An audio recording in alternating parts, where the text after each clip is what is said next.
And sure, I mean, I can still get a really good stretch, but, you know, if it's the last movement of the muscle group, I'm not trying to do a lot of weight, but I'm trying to, like, fucking make my, whatever muscle I'm hitting burn. So that's the plan here with these single arm pullovers.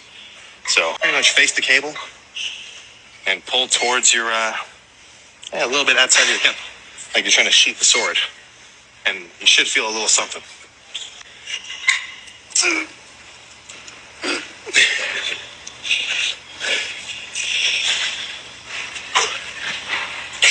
I think the unilateral lat pullover is a fine exercise for the lats, but is Sam performing it in the best way possible for them?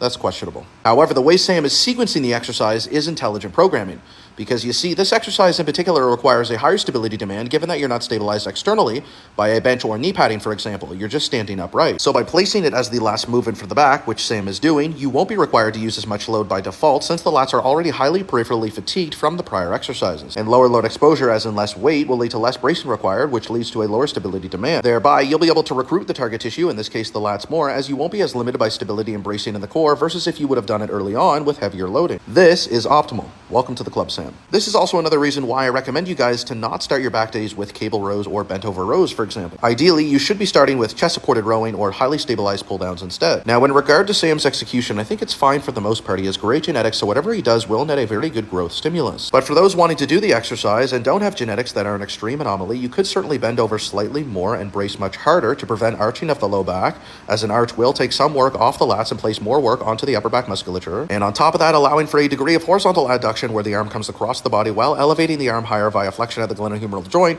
will both simultaneously lengthen the lat more, allowing for a better growth stimulus. Other than that, like I said, it's a fine movement for the lats. I've done it before. It's just not something I do often, as I typically select more stable exercises myself. However, if you enjoy an exercise and it's working well for you, both of which apply to Sam, then certainly continue doing it.